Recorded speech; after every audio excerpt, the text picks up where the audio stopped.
Yes.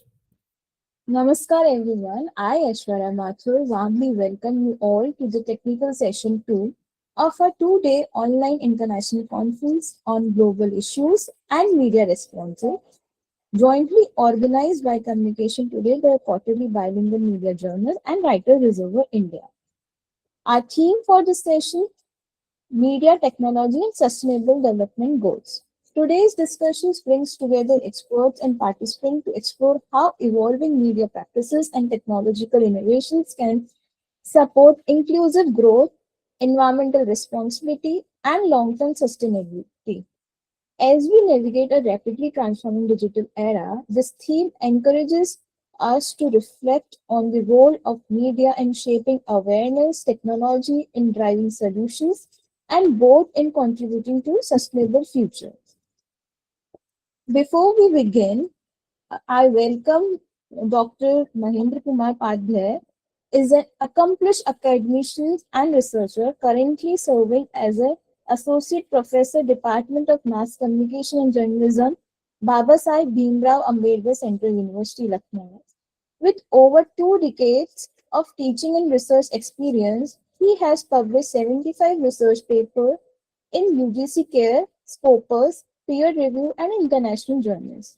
He has also authored books, presented at national and international forums, and guided numerous research scholars. Dr. Padhy has successfully completed 4 major research projects funded by UGC and ICSSR New Delhi, and is a proud recipient of the UGC National Research Award in both 2011 and 2015. His contribution to media studies, public communication, and academic leadership make him an invaluable presence in today's session. We are truly honored to have him with us.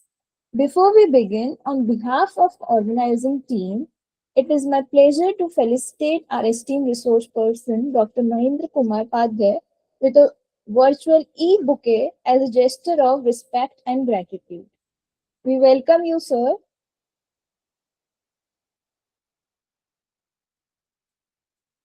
With this, I welcome all participants, scholars, and guests to engage, reflect, and contribute to the insightful discussion ahead.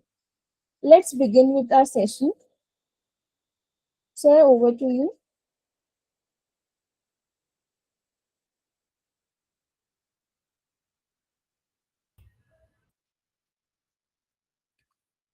Padhi ji, Dr. Padhi, your mic is unmuted. Yes, sir. So, thank you, madam. Uh, my teacher, my mentor, Professor Sanjeev Banawal sir. At the very outset, I congratulate Professor Banawal sir for organizing such a beautiful, such a fruitful international conference on a very emerging topic. The topic is on global issues, media response towards sustainable development goals. It's indeed a great pleasure witnessing the event with the stalwarts in the shape of speakers. To the best of my knowledge, there are around 11, 12 speakers. Uh, they'll be speaking on different issues. Most of the issues are emerging and are very recent of its origin. So, without wasting time, I request madam, to check out who all are the presenters already available and are already connected, so that accordingly we'll start the session. Yes, sir. K. Ravi Kumar, Yes. yeah, start your presentation. Give an introduction, a brief introduction, and take 5 minutes only, no, for presentation. So once the presentation will be over, at the end of the session, we'll have a discussion. So the presentation will be followed by the discussion of 2 minutes, 2 to 3 minutes each. So without wasting time, I request Mr. Shiv Kumar for presenting his paper on From Information Overload to Informed Citizenship, Media Literacy is a 21st Century Skill. Yeah, Thank you welcome, so much, Prime sir, Minister. and thank you the organizing team for the opportunity given to me for the presentation. I am K. Ravi Kumar, PhD Research Scholar, Department of Communication and Journalism, Suravaram Pratap Reddy, Telugu University, Hyderabad. My topic is from information overload to informed citizenship, media literacy as a 21st century skill. In the introduction presents or the introduction gives us puts us in a context why we need to talk about media literacy. Today, individuals are exposed to a multitude of media messages and have access to an abundance of information from multiple sources, which calls every individual to discern credible information from disinformation. Today, there is an exponential growth of digital engagement in the country. This growth calls us, this growth raises severe concerns, critical concerns about content quality, misinformation, biased content, and algorithm driven reinforcement of existing opinions. Even AI automated tools, algorithm driven social media content, search results influence public opinion and even academic work. They pose challenges to the core values of accuracy and authenticity. In today's world, it becomes difficult to detect AI generated content as it looks so similar to human work. As a result, the accuracy of the content at face value can no longer be taken for granted. Youth are the most active media consumers and use social media platforms like WhatsApp, Instagram, YouTube, and Facebook for the consumption of news. But how far they are uh, uh, have the capacity to verify the information or the media content is the point of concern today. The study's objectives are to explore the need and the significance of media literacy, to relate media literacy with national education policy and sustainable development goals. The methodology the study followed, it is an explorative in nature. It's a descriptive research based on qualitative analysis of secondary data. It reviews the scholarly literature related to media literacy. The data were drawn from peer-reviewed journals, accessed through databases such as Google Scholar, ResearchGate, and Sage publications. The theoretical framework followed for the descriptive studies. We have taken the help of knowledge gap theory, cultivation theory, uses and gratification theory, and media dependency theory, which help the study to do better. Coming to discussion, media literacy and inquiry-based learning. According to National Association for Media Literacy Education, media literacy is the ability to access, analyze, evaluate, create, and act using all forms of communication. Here, media literacy goes beyond the traditional literacy and focuses on higher order thinking like questioning, analyzing, evaluating. Media literacy acts like a map that helps to navigate the media world. It is also aligned with inquiry-based learning, where it emphasizes the practice of asking critical questions about what we watch, see, read, and listen to. It involves examining the tools, techniques, and even technologies involved in media production. Exploring the need for media literacy. Today, we all of us are living in a media mediated society where its impact on individuals is profound. Even today, to communicate to my family members or anybody, we use WhatsApp. It's a media mediated communication. We are living in that society. We are inundated with media messages to the extent that information has become omnipresent and often as unnoticed as the air we breathe in. It is observed in Indian media landscape that political parties and individuals with political affiliations own and control media, affecting the credibility and media independence. The public service broadcasters, originally conceived as instruments for development communication, they now often function as mouthpieces of the government, affecting the credibility and autonomy. Fake news is on rise. Media ownership is in the hands of few elites. Media bias is based on the commercial orientation that often takes precedence over serving as a public service to inform citizens. In the name of ratings, likes, comments, shares, or online engagement, often give more importance to sensationalism, where stories are exaggerated and fabricated for profit.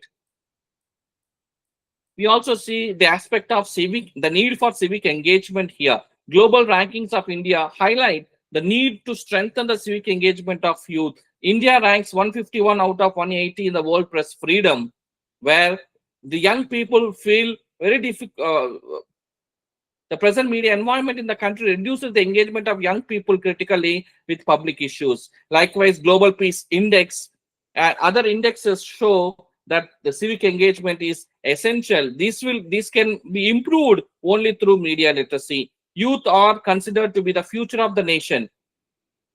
And the statistics show that there are 315 million young people in India, according to National Youth Policy. The age is between 15 to 29. So youth are active users and they need to engage. But according to Pandit Kumar 2013, youth of today lack interest, trust, and knowledge about Indian policies and public life in general. The study is significant to various persons, for example, students, youth, educators and education institutions, parents, families, even journalists, to maintain credibility, accuracy in the wake of quick updates. The study is significant even content creators to for their accountability in the storytelling, policymakers, governments, regulatory bodies to incorporate said awareness programs or even the revised curriculum to provide better environment for students to become informed citizens.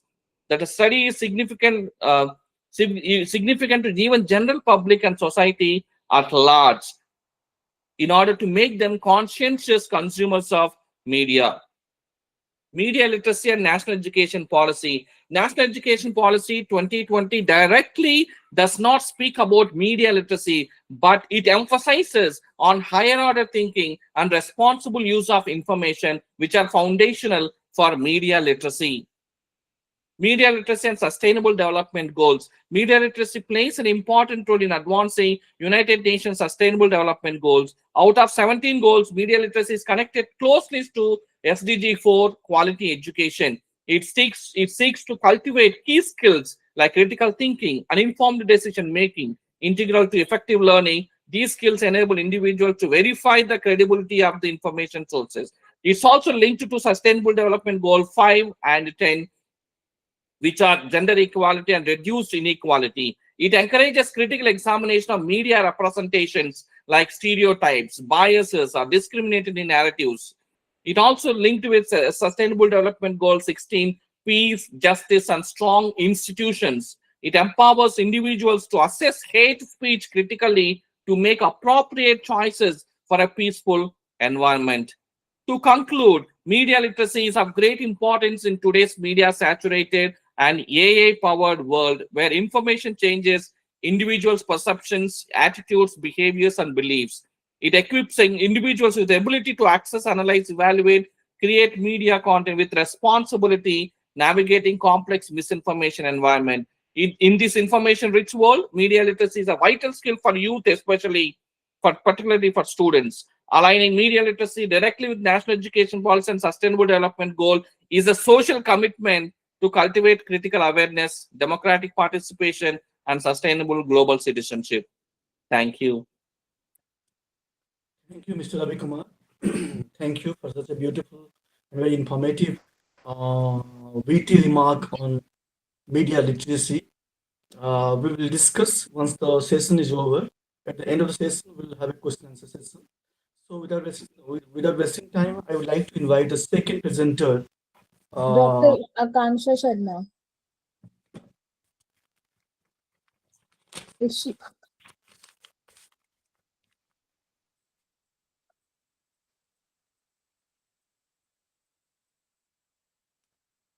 We move to next candidate, Shrija Mathur.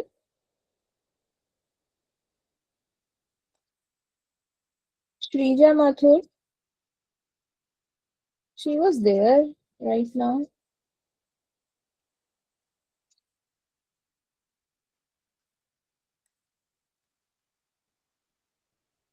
Manal Magdi. Mohammad Hassan. Yes, ma'am. Yeah, you can present. Okay. Good afternoon, everyone. My name is Manal Magdi. I'm a PhD scholar in MIT University, Haryana. Actually, I am Egyptian national and I'm holding overseas Indian citizenship as well. So um, let me share my screen 1 second.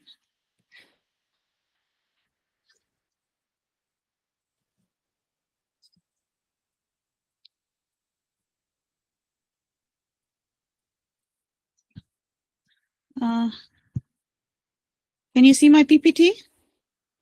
Yes, yes, it's audible.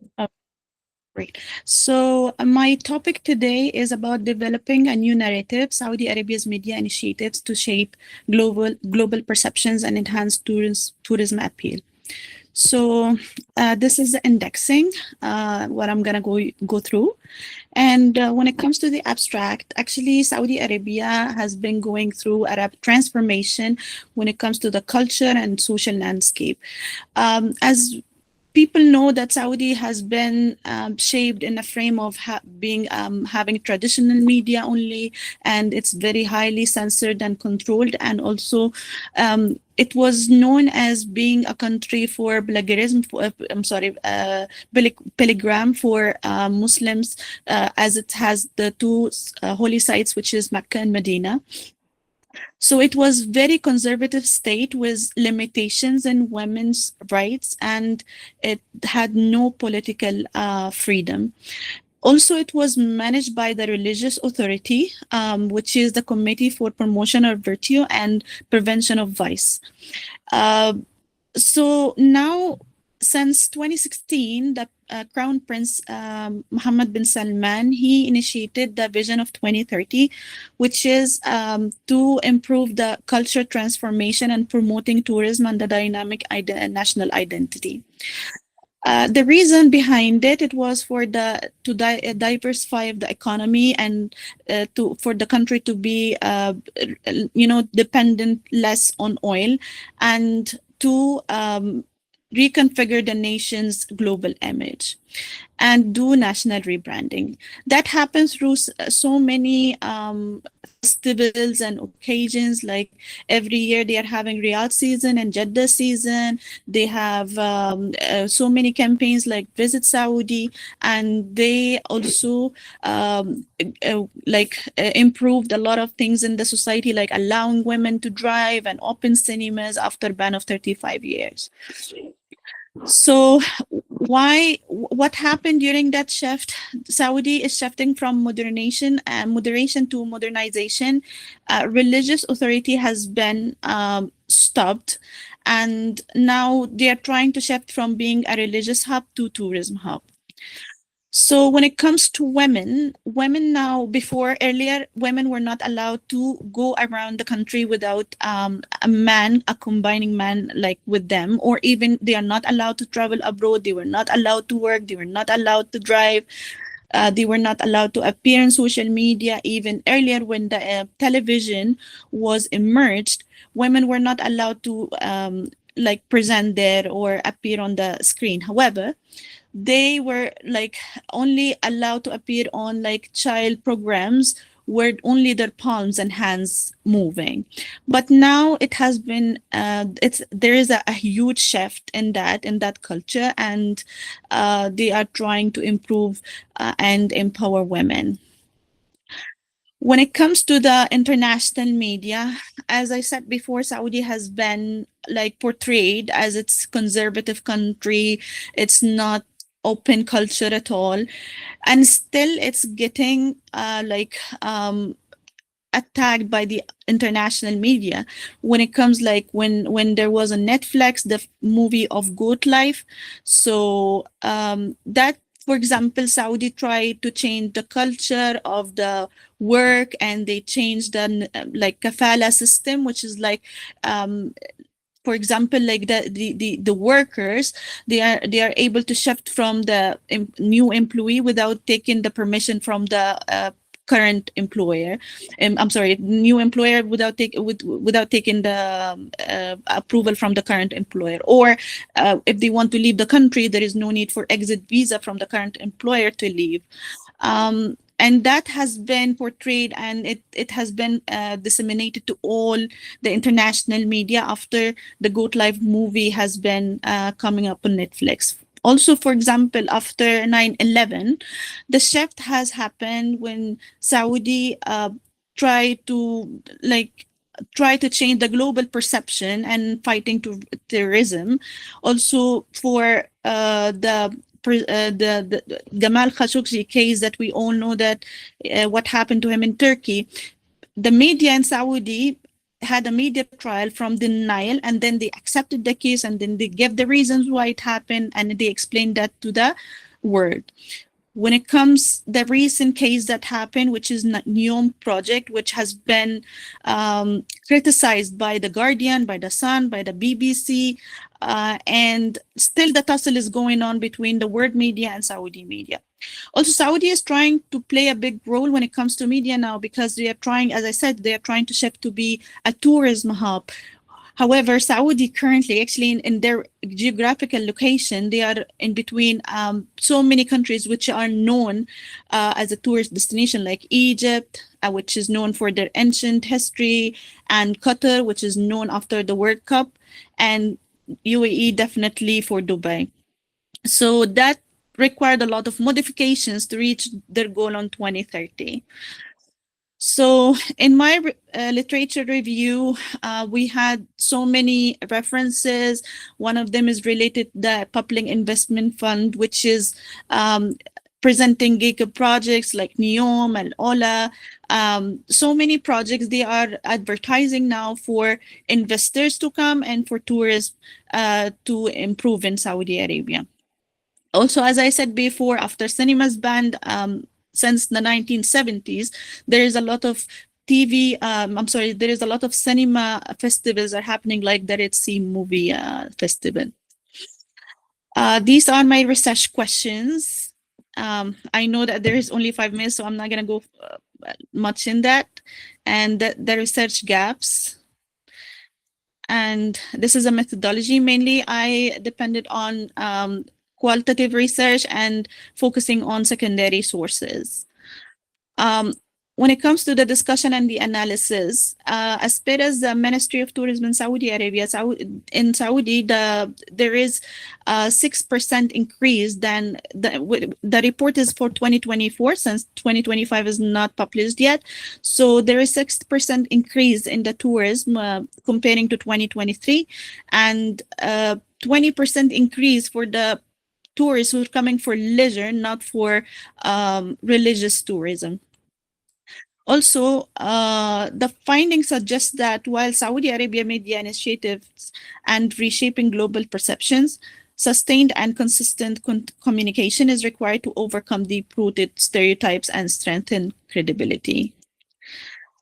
In the conclusion, actually, Saudi Arabia recent media initiatives are successfully shifting the global narrative toward a more modern, culturally rich, and tourist-friendly image. International audiences also show increased interest in visiting the kingdom, which is as per as a report that we showed earlier. And persist older stereotypes still influence more some reviewers. Like, for example, still people think that Saudis are living in the desert, they are only just having oil, they are not having places to visit, but they are creating a lot of projects and they are advertising that worldwide in order for them to gain tourism. And the study confirmed that strategic and audience-centered media communication can play a direct role in enhancing national image and strengthen tourism appeal. Thank you so much. Any questions? We'll get back to you once the session is over, please. Huh? Okay, thank you. So please, the next presenter. Jaya Priyanka.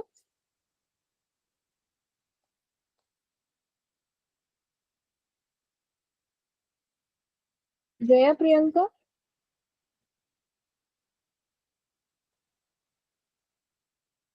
He's there. Hello. Yeah. Hello. Yes, ma'am, you can start your presentation. My presentation is scheduled for tomorrow, actually. I was here to listen to others.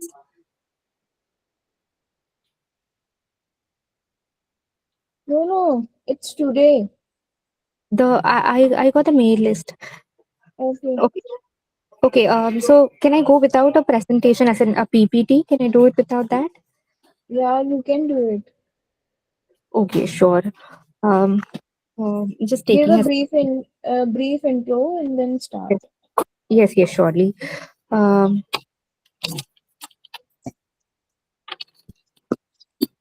I'm really sorry. I got the mail which said that my presentation was on 30th. So that's why I am currently not Actually, ready with my schedule has, schedule has been sorry. changed. It was rescheduled. It We have was changed. shared the updated. Really sorry that I forgot to get updated with it. No, So you no can problem. start. No problem. If you want to present tomorrow, you can present tomorrow, and you can do right now whatever you think best. So if I can do it tomorrow, it'll be great. I can do it today also, but I don't have my PPT ready. It'll be better for the listeners also if I have the presentation there with me. So is it possible to get scheduled You as can do tomorrow. before? Okay, thank you so much. Thank you for accommodating. Yeah, yeah, you can. In session 4, Please you call next. Oh, sure, sure. Thank you. Mhm. Divine Favor Robinson.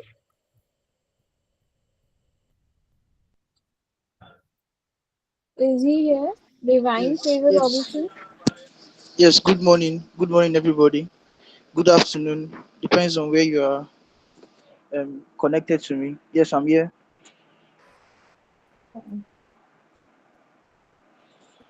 Yes. Um, so I don't have a PowerPoint presentation, so I'll be reading out from my screen. Would that be okay? I don't It's have the okay, but please presentation ready. open the video. Yes. Mr. Robinson, please open the video. Yes. Okay. Okay. Okay. So I've opened my video now, sir. Yes, please go ahead. So I was told to speak on the topic. So the topic says leveraging digital media and emerging technologies to accelerate SDG 7, a new paradigm for public awareness and clean energy adoption. So distinguished colleagues, scholars, practitioners, and partners in sustainable development, we are gathered at a crucial moment in history, a time where humanity must rethink how it powers its homes, communities, and its future. The global call for cleaner, safer, and more sustainable energy systems is no longer optional. It is necessary for our collective survival. And at the center of the transformation lies information, how it is created, circulated, and interpreted and used. Today, I present a study that seeks digital media and emerging technologies, public awareness, and clean energy, all within the guiding framework of the Sustainable Development Goal 7. This study seeks to understand one essential question: how can digital media and new technologies genuinely help people embrace clean and affordable energy? Our work examines everyday communication tools such as social media platforms, AI powered content engines, mobile energy applications, and interactive digital experiences to determine how they shape people's understanding of clean energy and influence their choices. But this study goes further as it acknowledges that while digital platforms hold enormous potential and the landscape is also filled with misinformation and unequal access and weak institutional collaborations, these obstacles distort public perception of clean energy and slow down its adoption, especially in developing economies such as Nigeria. The overall objective of this research is to explore how information integrity, when strengthened with digital tools, can accelerate SDG 7. Specifically, the study sets out to evaluate how emerging technologies enhance access to clean energy information, analyze the effectiveness of media-driven campaigns in promoting SDG 7 initiatives, identify communication gaps and structural barriers that hinder clean energy adoption, especially in underserved communities, to explore the role to of accurate, credible, and timely information in countering misinformation around clean energy technologies. These aims arise from the understanding that energy transformation is not only a technical challenge, it is also a communication challenge, and the media is a central actor in the global energy conversation. Now, my theoretical framework is grounded in technological driven communication models commonly used in developing communication contexts. So there were two perspectives that were especially useful. The technological acceptance theory. This model explains why people embrace or reject new technologies. It helps clarify how audience evaluate clean energy innovations, whether they see them as useful, trustworthy, practical, or too complex. By applying the technology acceptance theory, whether they see them as useful, trustworthy, practical, or too complex. By applying TAT, we interpret how social media narratives, mobile apps, and AI supported content shape public perception of technologies like solar power, wireless energy systems, and microsonic energy device. We also use the diffusion of innovation theory. So this theory explains how new ideas spread through innovations, early adopters, opinion leaders, and eventually the wider public. Digital media platforms such as the diffusion accelerators enabling clean energy innovation to travel faster and reach more people and gain legitimacy.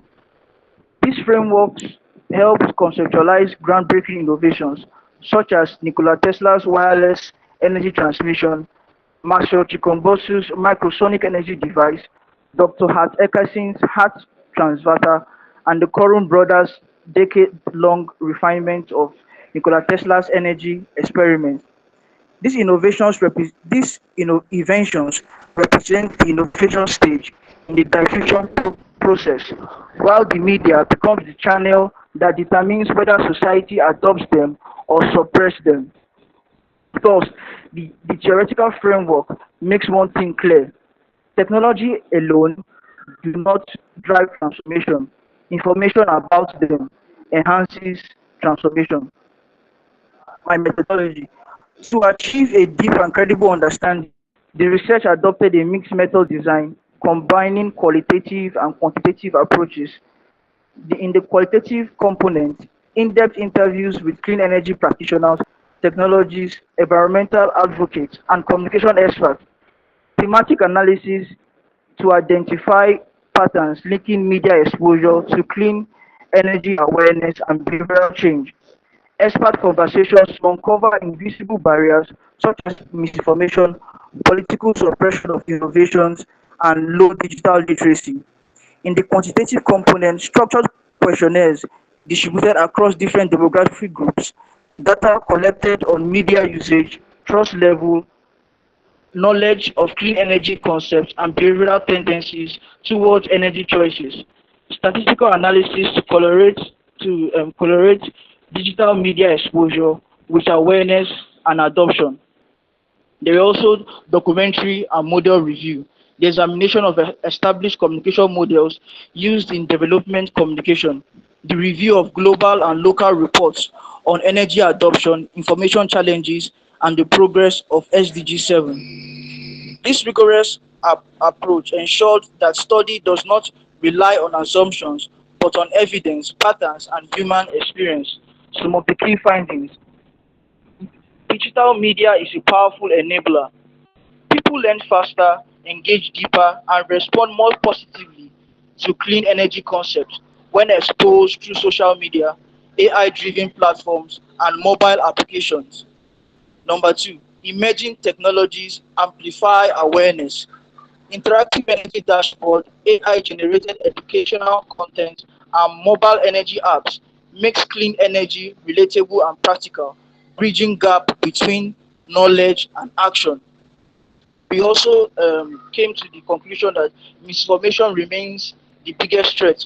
False claims, distorted narrative, and political motivated content undermine public trust and create confusion, especially concerning advanced technologies like the wireless energy transmission, and so on. Digital inequalities widen the information gap. Limited internet access, low digital literacy, and uneven technological penetration prevent many communities from benefiting fully. We also um, underscored weak institutional collaboration reduces campaign impact. Media houses, renewable energy agencies, and technological stakeholders often work in isolation, and this makes campaign less effective. Novel inventions are being suppressed in the global arena. For example, Masotsukombosu's microsonic energy device, Dr. Hans Eckerson's heart transverter, to the Coron Brothers innovation. Many groundbreaking breakthroughs in technology struggle for recognition due to economic policies, entrenched interests, or lack of public Mr. awareness. Robinson, This is where the please media conclude. come in Please to conclude. break in the silence. Can I go on, sir? Please conclude. Please conclude. Yes. Please So conclude. I was okay. So I'm concluding now. So digital media and emerging technologies form a powerful ecosystem capable of accelerating global progress towards achieving the Sustainable Development Goal 7.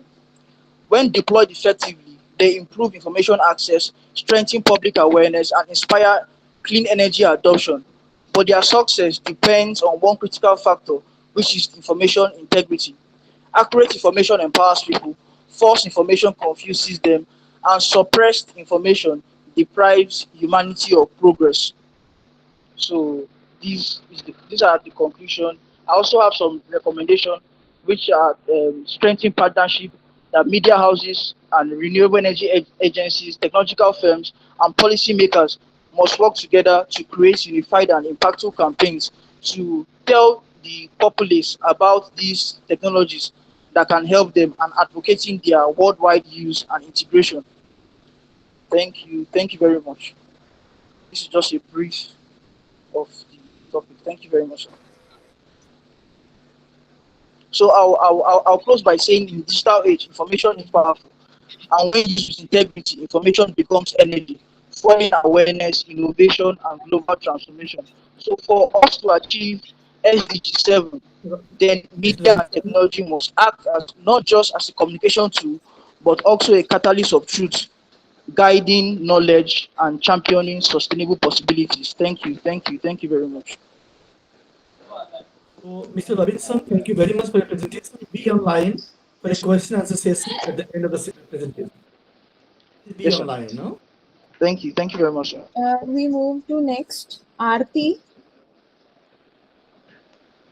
Aarti.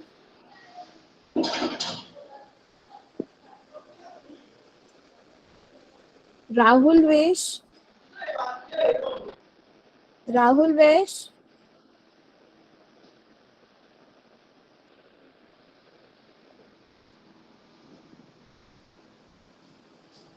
Shrija Mathur.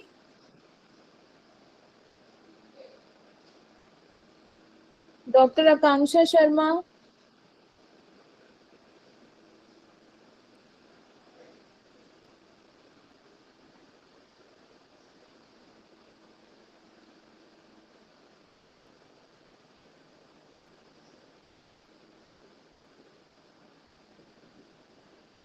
Aarti.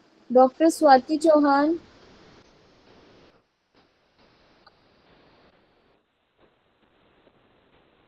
Mahendra sir, they have not been connected. So we are end with the presentation work. Then, okay, then. So, thank you very much, all the presenters. In this particular session, three important papers were present. One is by Professor Mr. Robinson. Second one was by Ravi Kumar. Third one was by Manal Magdi. There are three important presentations on different areas with a subjective concern on sustainable development goals. To the best of my knowledge, I must say the presenters, they have taken meticulous care and objectively. The papers are flawlessly executed and are focused on the 17 sustainable development goals. So before to switch over, I just call for the forum as open for question and answer session. So the forum is open. So anybody, if you wish to have any queries, any observations, any questions, please, you are welcome. Mahendra sir, sorry to interrupt you. One more resource presenter is there. Shall we present? Please, Last. please. Ji. Okay.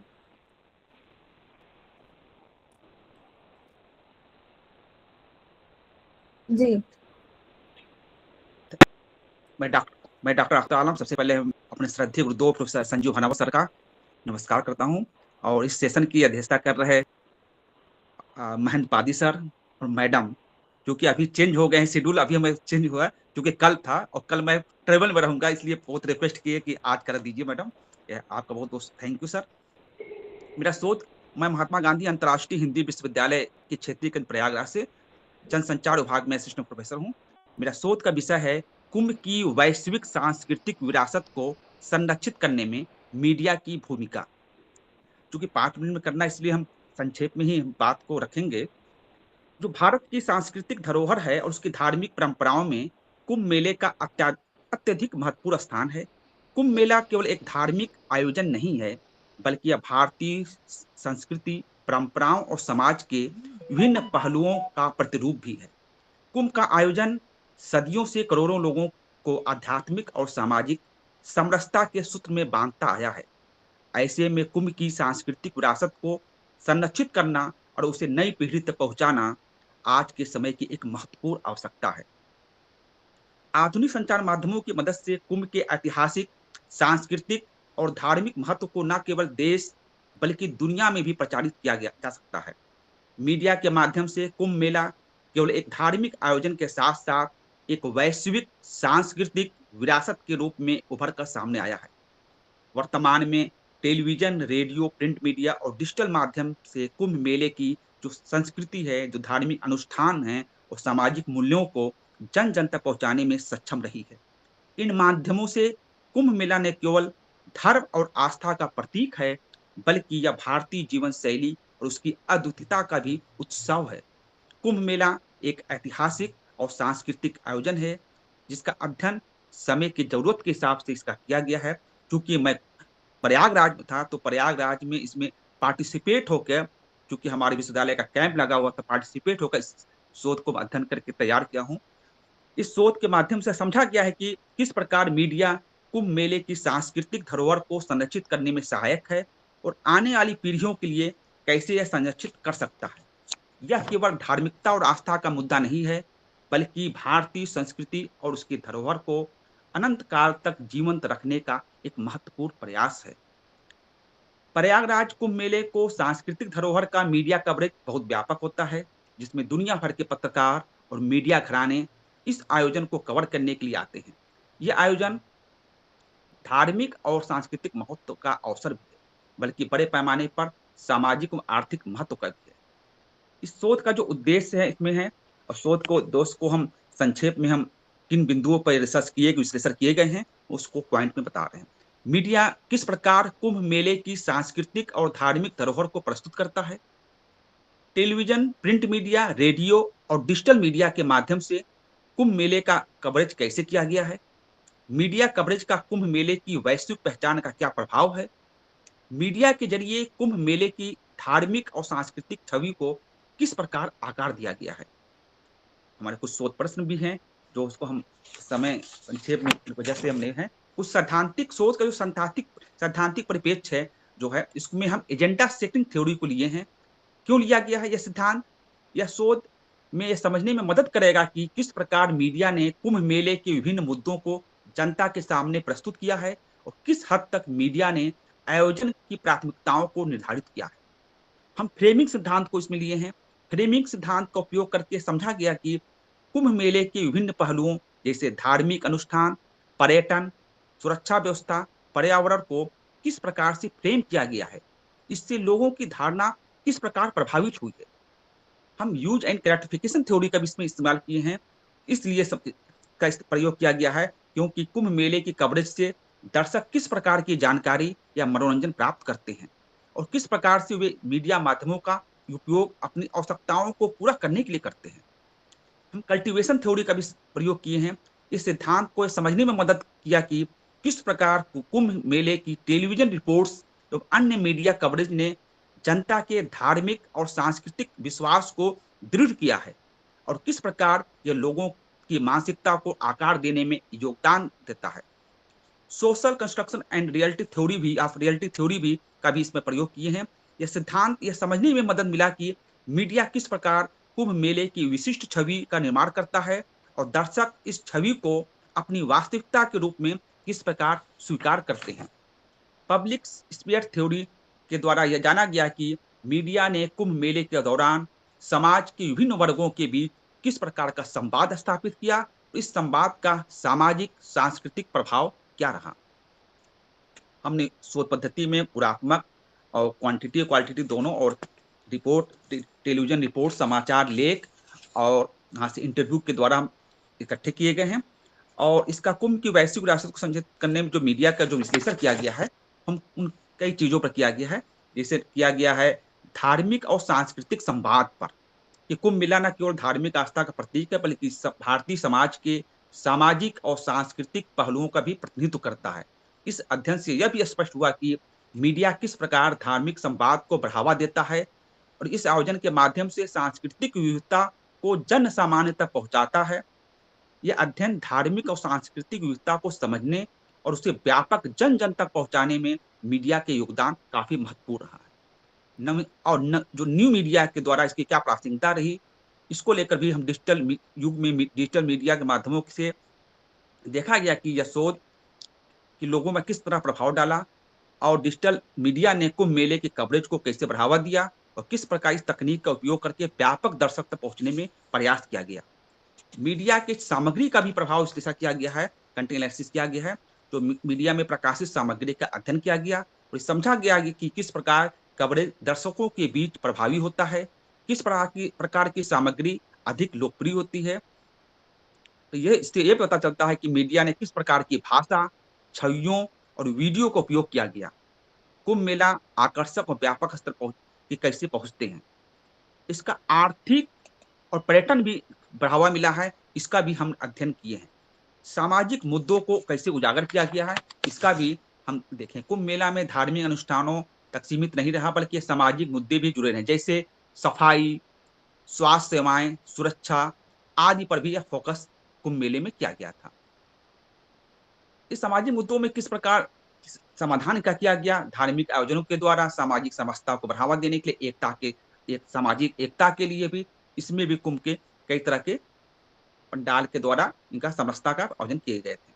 नई पीढ़ी के लिए सांस्कृतिक शिक्षा दिया गया। Media का कुंभ मेला जो कवरेज किया गया, तो नई पीढ़ी के लिए संस्कृति शिक्षा का महत्वपूर्ण स्रोत हो सकता है। इस अध्ययन के माध्यम से समझा गया कि मीडिया कुंभ मेले की गौरवशाली परंपराओं और धरोहर को नई पीढ़ी तक कैसे पहुंचा सकता है और उसे जोड़ने का काम कैसे करता है।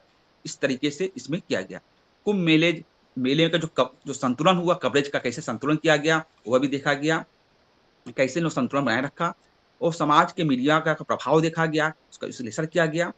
जो इसका महत्वपूर्ण पहलू है मीडिया कवरेज के, एक धार्मिक महत्व का है, सांस्कृतिक विविधता का है, सामाजिक आर्थिक प्रभाव का है। मीडिया कवरेज के साधन के रूप में हम टेलीविजन, अखबार, पत्रिकाएं और सोशल मीडिया, इन साधनों का उपयोग किया गया। सबसे खास बात यह है कि कुंभ 2025 का डिजिटल कवरेज किया गया था। 2025 के डिजिटल कुंभ ने जहां एक भारतीय संस्कृति को वैश्विक मंच प्रदान किया, तो दूसरी ओर इसने तकनीक का भरपूर उपयोग करके परंपरागत एवं आधुनिकता के संतुलन को बनाए रखा। महाकुंभ 2025 में लगभग 66 करोड़ श्रद्धालुओं ने प्रयागराज आकर गंगा में डुबकी लगाई थी। इसी कारण कुंभ 2025 में आधुनिकतम तकनीकों का उपयोग किया गया। भाषा लगभग एआई आधारित ऐप तैयार किए गए थे 22 भाषाओं में। क्यूआर कोड बनाए गए थे। बहुभाषी डिजिटल खोया पाया केंद्र, स्वच्छता और टेंट के लिए आवंटन हेतु आईसीटी का प्रयोग कैसे। इसके अलावा 3000 सीसीटीवी कैमरे, ड्रोन 2000 कैमरे, पानी के 100 मीटर नीचे तक निगरानी करने वाले इस तरह कैमरे लगाए गए थे। और इसके अलावा जो जमीन से लेकर आसमान तक पूरे मेले को कई हवाई हेलीकॉप्टर के द्वारा निगरानी किया जा रहे थे। यह पूरा मेला क्षेत्र 22 किलोमीटर के क्षेत्र में 44 घाटों के माध्यम से कवरेज किया गया था। और मुख्य स्नान के समय हेलीकॉप्टर से पुष्प वर्षा कराई गई। इसमें इस खास बात यह है, इस कुंभ मेले में 2025 में आयोजन किया गया था। ये हैशटैग कुंभ 2025 पर खूब टैग किया गया। इसमें कुछ 2025 के मीडिया जो कुंभ के आयोजन किए गए थे, कुछ वायरल चेहरे हुए थे।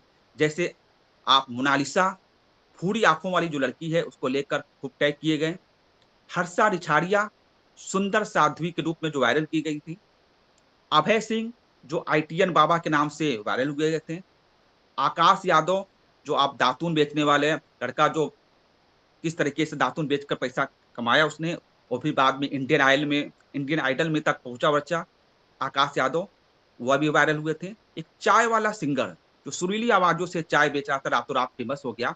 इस तरह सोशल मीडिया के द्वारा ये कुंभ 2025 में कुछ वायरल चेहरे भी हुए थे।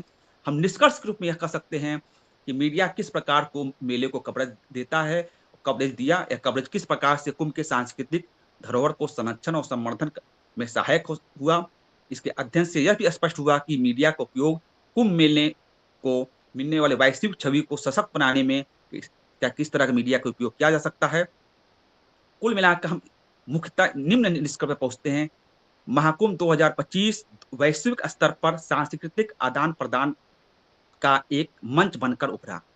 महाकुंभ 2025 के आयोजन से धार्मिक साधु संतों एवं श्रद्धालुओं को आपसी संवाद का माध्यम बना। महाकुंभ के आयोजन से राष्ट्रीय अर्थव्यवस्था पर भी प्रभाव पड़ा। इससे परिवहन, होटल एवं आवश्यक खरीदारी पर भी व्यापक असर हुआ। महाकुंभ के आयोजन से सामाजिक और सांस्कृतिक समरसता का भाव पैदा हुआ। राष्ट्रीय और अंतर्राष्ट्रीय स्तर पर भी मीडिया के द्वारा इतना प्रचार प्रसार किया गया कि महाकुंभ 2025 एक ब्रांड बन गया। आपने धैर्य से मेरे शोध पत्र को सुना। आप सभी का धन्यवाद। थैंक यू डॉक्टर आलम, बहुत बहुत धन्यवाद आपको थैंक इतना यू। सुंदर व्याख्यान के लिए। आपने महाकुंभ जैसे एक ऐसे इवेंट को, एक रिलीजियस कल्चरल इवेंट को मीडिया के साथ जोड़ते हुए आपके व्याख्यान दिए हैं। हम इसके बारे में बात करेंगे बाद में। So any other presentation please. Mahendra sir. जी, आपका वीडियो। Sorry sir, sorry. Yeah. Any other presentations to leave? Yes, sir. Yes, sir. All the Okay. presentation has been done. इतने हैं ना, और कोई है? नहीं है sir. Okay, okay, okay. So now the forum is open for the question session. Anybody, if have any observations, any queries on any issues of your choice, you're welcome to.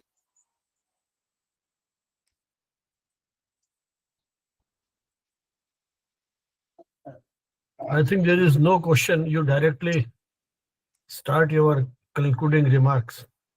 Okay then. So reviewer Professor Vanabal Sahab, Madam Aishwarya, the presenters.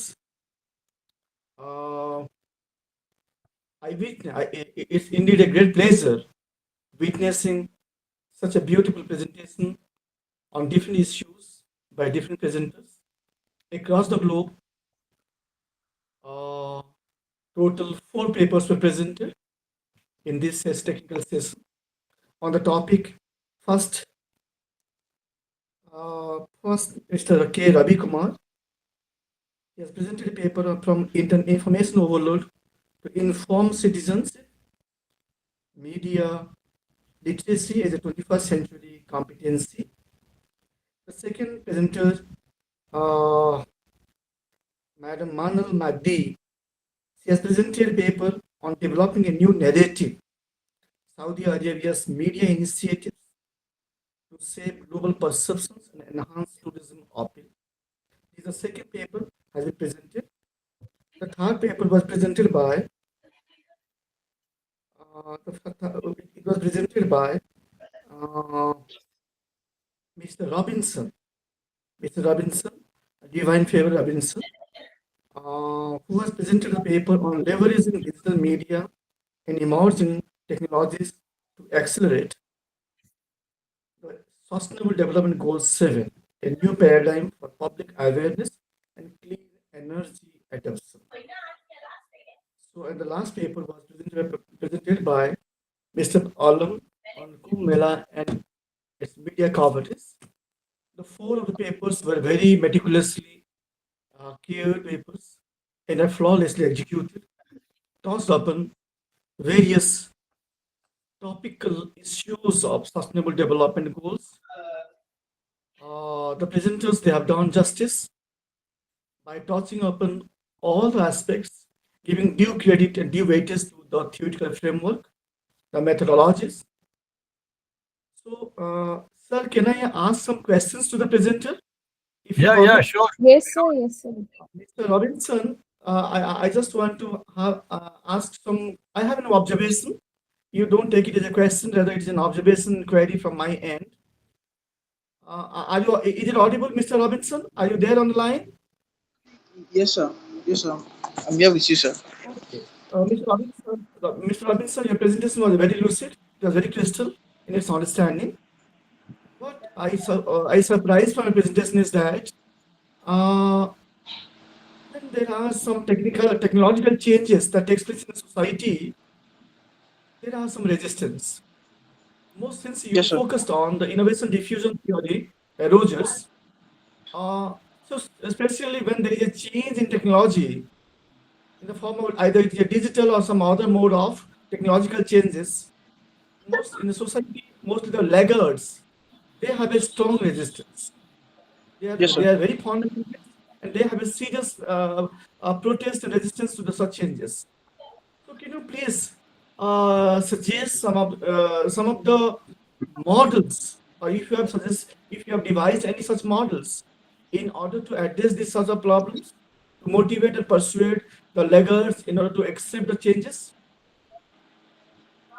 Yes, sir. I can say the populace needs to get in tune or be aware of the kind of technologies that are available to them in order for them to um, get this clean energy and to get these clean energy infrastructures to them by media houses dedicating programs to educate the populace about these new technologies by we even as citizen journalists to use our platforms to educate and inform others about these technologies so that it can be widespread and um, it eventually reach the wider public is by we actually setting out actions that would bring the widespread of these innovations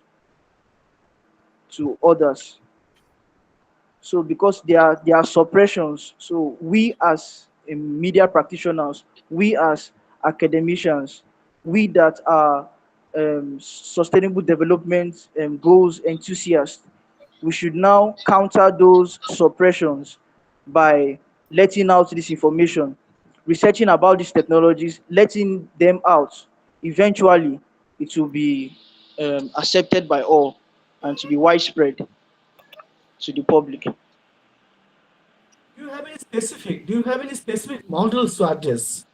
Any specific model needs to be designed to address the laggards, to persuade and motivate the laggards? I'm still working on a specific model. I'm still working on a specific model that will address Okay, that then. will address the Okay, then. challenge, sir. Thank you, Dr. Robinson. Thank you, Dr. Robinson, for such a Yes, sir. brilliant remark on this laggard issues. You have taken due care in blending the new technological changes in the theoretical framework. Thank you very much. And Yes, sir. Thank you, sir. coming back to Madam Magdi, Madam, can I speak to you? Please open the video for a moment, please.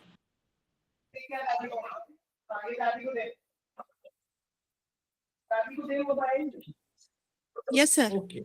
Am I audible, madam? Yes, sir. Yes, madam. Yours is a very beautiful presentation on developing a Thank you. new narrative.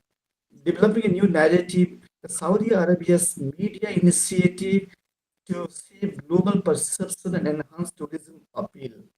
It's a very beautiful topic, it's a very beautiful title of presentation. At the very outset, I must congratulate for Thank you. your for the beautiful presentation and agilitating Thank all the issues in a concrete framework. Now, I have some queries. I have some Sure. queries. I just want to enlighten myself, educate myself in terms of what kind of narrative that you have developed or the media developed using what kind of appeal.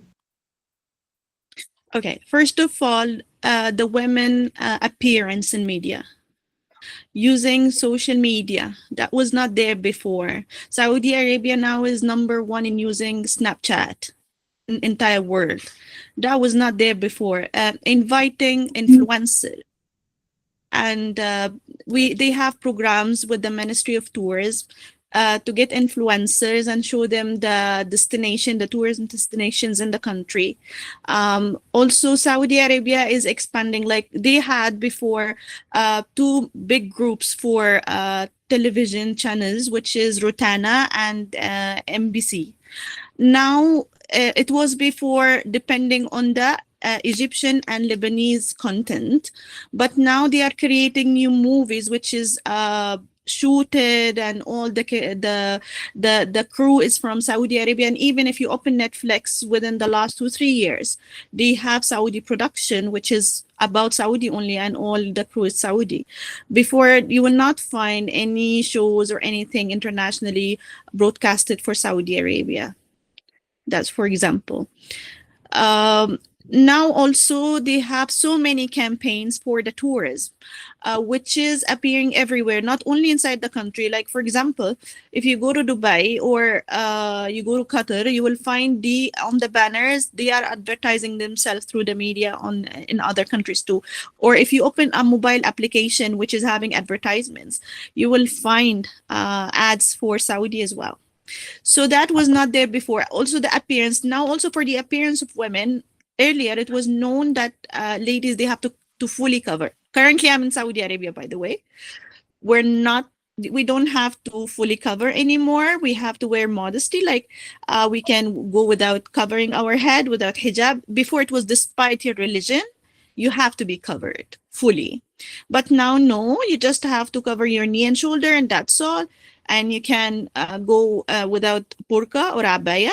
So that also appeared to the media, and they are not only through that television or banners. It's also through the press, and they are like internationally. You can find that on so many journals and newspapers. They are publishing about the new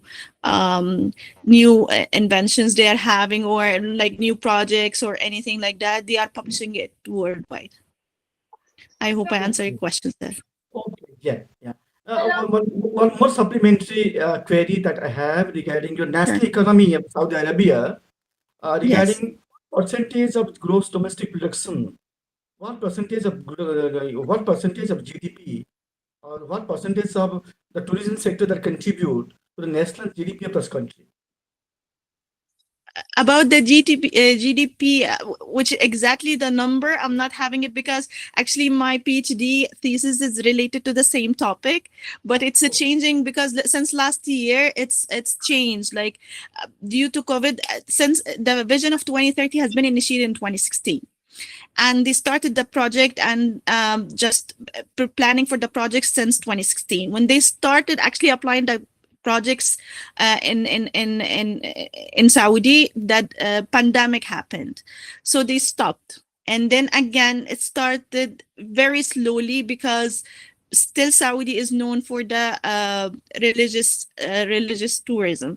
So after that, they start opening when people start traveling since 2023.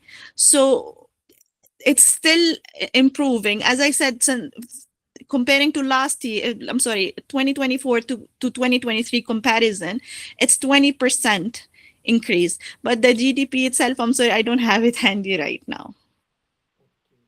I'm not Saudi. I am not a Saudi person. I'm just having residence. Any specific mechanism to mold the global perception through tourism? Is there any specific mechanism to mold and change the global perception of through tourism by Saudi Arabia? To be honest, like as I said before, they are in the hub of tourism destinations like Dubai and Lebanon and Egypt and Jordan. So they are trying to follow the same. Even Qatar, they are having vision of 2030. Egypt is having the same vision of 2030. And UAE, like Abu Dhabi and Dubai, they are having the vision of 2030. They are trying to follow whatever Dubai has followed before, because that's how Dubai became lower dependent on oil, and it became a tourist destination more than the oil income. So that's how they are following somehow, especially also in Qatar in 2022. I think that when the World Cup happened, Qatar has been known worldwide. Before, nobody knows what is this small country, but now it's known for as a tourist destination, and they are following the same. Like they are building similar construction like Dubai. There is places like that. They are opening cafes. Countries open 24/7. That's how the mechanism is working, sir. Here. Thank you very much. Thank you, Thank very you, much. sir. Thank you so Thank much. you, sir. Is Mr. Ravi Kumar present? Okay, Ravi Yes. Kumar, please. Good evening, sir. Okay. Dr. Ravi Kumar, Sir, you I'm presented still a with paper, sir. you have presented a paper from information overload to information citizenship. Media literacy is the 21st century competency. This is the topic where you have done a presentation. My Yes, question, sir. my observation is on how an informed citizen, through media literacy will boost up the level of competency the moment when he is loaded with information that too many of them are centered around defects. Sir, could you please repeat the? My point is, in traditional journalism, seeing is believing was a phenomenon. In traditional journalism, seeing is believing was a phenomenon. But in today's modern journalism, seeing is no longer a believing phenomenon that we are witnessing after the emergence of artificial intelligence in digital mediation. So, what is your take on this issue? I agree with you, sir. Absolutely, because today seeing is not at all believing, because deepfakes are arising, um, especially in the context of crises, maybe in the context of a um, politics. So it's no more valid. I mean, it doesn't hold any water, sir. Today, seeing is believing. It doesn't hold water. It's a visual culture, but still, in the wake of deep fakes, algorithm driven content, it doesn't hold water. So I agree with you, sir. Okay. Do you find have you witnessed any research gap in your study? Yes, sir. So my research is comparing assessing media literacy among undergraduate students with regard to traditional media, digital media, and social media, sir. It is very specific to Hyderabad, Telangana, where research in this particular area is very scarce, given to the cultural and urban rural settings. The study is not undertaken well, sir. So it holds significance to this region specific uh, area. Okay. Now, last but not next but not last, Yes. is about what do you mean by exactly what do you mean by that information citizenship? How to define this terminology? Sir, in my understanding, information citizenship is to make, or with your discernment, make appropriate decisions. In order to make appropriate decisions with the information available, first one needs to be clear whether it is correct information or not. And it is not enough that you have information with you, but it has to be put it in action through your voice or response. That's where civic engagement comes into picture, sir. So in other words, in my personal words, read, reflect, and respond. If there is no response, media literacy, I don't think so, is he or she is a media literate in that sense. This is my personal opinion. Thank you, Dr. Ravi. Thank you. Thank you very much. Thank you, sir. Coming back to Dr. Akhtar, he's a very good friend of mine, Dr. Akhtar Alam.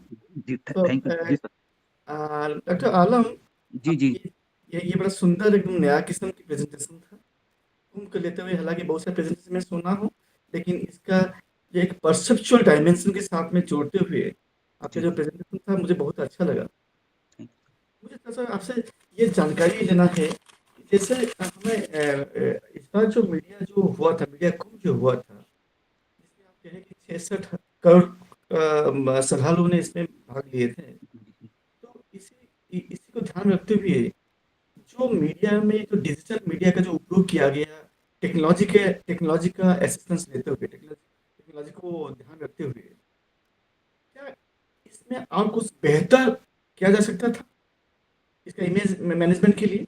Yes yes बिल्कुल जी ये पूरे हमारी भी इच्छा थी कि यह कैसे काउंट कर रहे हैं जो श्रद्धालु आ रहे हैं उन श्रद्धालुओं को एआई कैमरे के माध्यम से हम वहां पर जो वहां के गवर्नमेंट के द्वारा जो कैंप लगाए गए थे एआई कैमरे के द्वारा ये काउंट किए हैं कि कितने लोग आए थे कितने लोग एआई के माध्यम से जिस तरीके से इन्होंने मैनेजमेंट किया क्या एक तरह से कुछ कमियां थी जो बीच में भगदड़ 2 व 3 बार बची हम लोग पहले ही देख चुके हम लोग को क्योंकि हमारी यूनिवर्सिटी के रास्ते में है लोग बार बार दे रहे हैं कि आज रात तक लग रहा भगदड़ मच सकती है जिस हिसाब से दबाव था सबसे बड़ी दिक्कत प्रॉब्लम यह हो रही थी वहां पर जो मैनेजमेंट का जाने का रास्ता एक ही बनाया गया था जहां पर गंगा से जहां निकाल रहे थे वो झूसी साइड में वो एक ही तरफ से रास्ता निकाल रहे वो दबाव बनाए हुए थे और मामला के बीच बीच में पुलिस के द्वारा बैरिकेडिंग किए गए थे इससे जो पब्लिक थी वो पब्लिक रुक नहीं रही थी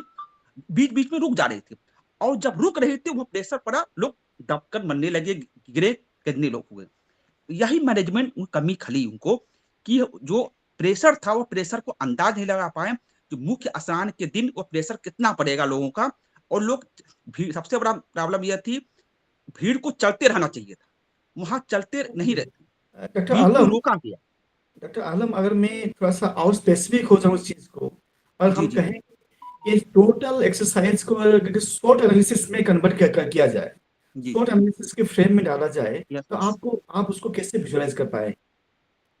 यस कि इसमें सबसे यह है कि जहां पर एक साथ उसमें सोशल मीडिया के द्वारा जहां आप पूरे दुनिया के श्रद्धालुओं को एकत्र कर रहे हैं और मैनेजमेंट को लेकर जिस पर्टिकुलर स्नान के दिन या अचानक या दबाव जो बना रहे हैं जो उनकी वीकनेस है उनकी एसओटी माध्यम से जो वह दबाव बनाए हैं, वह चीज प्रशासन और पुलिस, स्थानीय पुलिस को बाहर किए गए थे और सेंट्रल गवर्नमेंट, इसमें प्रॉब्लम यही यहाँ की लोकल मीडिया में भी बात आई है, जो लोकल समझ सकते थे उन मीडिया को बाहर किया गया था। वह समझ नहीं पाए रास्ते किधर से, वह उनकी वीकनेस, पुलिस की रिपोर्ट में भी यहाँ के लोकल मीडिया में बात छप कर आई थी कि वह उनकी वीकनेस थी। और चूंकि सभी लोग जानना चाह रहे थे कि हम प्रयागराज पहुंच रहे, स्नान, मुख्य स्नान जो यहाँ है, जहाँ पर संगम का स्नान जगह है, वहां पर जाने की कोशिश कर रहे थे, जबकि स्नान के कई जगह बनाए गए थे, लेकिन सबकी इच्छा यही थी कि इलाहाबाद आ गए हैं तो स्नान, मुख्य स्नान के दिन करें, वहां करें, संगम पॉइंट पर करें। उस चीज को जाने के लिए सबसे ज्यादा जो ललायित हुए वही उनका रास्ता को बीच बीच में वीआईपी के लिए रास्ता दिए गए थे और लोगों को नहीं दिए गए थे। एक वीआईपी कल्चर भी उसमें वीकनेस में बात आई कि वीआईपी कल्चरों के लिए आराम से जो दूसरे साइड से व्यवस्था किया गया था जाकर स्नान कर रहे थे, यह भी वीकनेस पे, प्रशासन की वीकनेस पॉइंट पे है। लेकिन मीडिया कवरेज तो बहुत अच्छे से किया गया था। इस तरह का मीडिया कवरेज तो बहुत कम देखने को मिलता है, जितना मीडिया कवरेज ने बहुत अच्छा किया। हम लोग देख रहे थे आंखों द्वारा, लेकिन मीडिया कवरेज बहुत अच्छा था। थोड़ी सी लापरवाही वही प्रशासनिक तालमेल की वजह से, सेंट्रल और स्टेट के मामले पुलिस की तालमेल की वजह से वहां प्रॉब्लम आई। ये लोकल रिपोर्ट में भी उसमें लिख कर बात आई है। Thank you sir. Thank you, Dr. Alam. Thank you very much. So to wind up the discussion, in crux, even today from these presentations, I got myself educated. I'm enlightened. So thank you very much to all the four presenters for choosing a topic, such a topic which covers all, as I said earlier, has covered all the 17 sustainable goals in a way in different sphere. So thank you all. At the very outset, I congratulate all the presenters, paper presenters, Madam Aishwarya, and my Thank special thanks to Professor Sandeep Bhanawat sir for giving me an opportunity to address the session. Can I take 1 minute to sum up? To sum up the discussion, I must say, as I said, sir always, think of what we think for 10 years. So this is what is the brilliance of Professor Sanjay Banat. So I do not have words to express my feelings. So thank you very much, sir. Thank you very much for selecting such a beautiful topic for this international conference. And I said the 17 Sustainable Development Goals can serve as the world's universal. It said the world's universal roadmap for a more peaceful, prosperous, and sustainable future for all the people across the globe. Think globally and act locally has today become the way of our life. Uh, However, the ambitious targets of the 2030 UN Development Goal are currently off track, requiring a rescue plan for people and the planet. So this conference, this two-day international conference is a vital platform to address how the powerful tool of media that can be leveraged to shift the trajectory. So the media in all its form, found to be a cornerstone of public awareness, education, and accountability, and it is a powerful force that shapes public opinion and influences the policies and the policy makers. Media coverage in toto, that determines which global issues that need to be that receives attention, whether it is a climate crisis in one region or a health crisis in another region. So, with this, without keeping in mind the paucity of time, with this, I once again congratulate for the success of this conference. Thank you, Professor Bhanabhat sir. Bless us with this kind of programs in the futures to come. So once again, I thank my sincere thanks to all the presenters, Madam Aishwarya, the moderator, such a beautiful moderation, and Professor Bhanabhat sir for your kind blessing. Namaskar. Jai Hind. Thank you, sir. Thank you, Mahendra sir, for your valuable insights for today's session. Before we conclude, as a token of our gratitude and appreciation, we take immense pleasure in facilitating Dr. Padhy with a virtual memento and certificate on behalf of Communication Today and Writers Reserve. Thank you.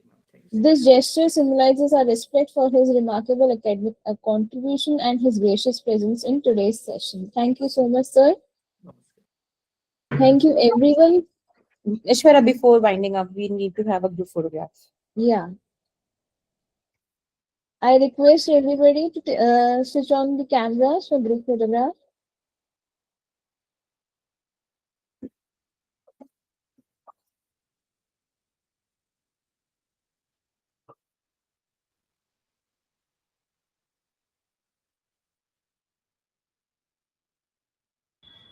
Yeah, thank you, Mahendra sir. Thank you so much. Thank you, Mahendra sir. Namaste, madam. Namaste. Sir सादर प्रणाम। हाँ महाराज जी। महेंद्र साहब नमस्कार। हमारे काशी हिंदू विश्वविद्यालय seminar में भी आप आएंगे सर, आपको आमंत्रित करता हूँ। नमस्कार। बहुत बहुत अभिवादन।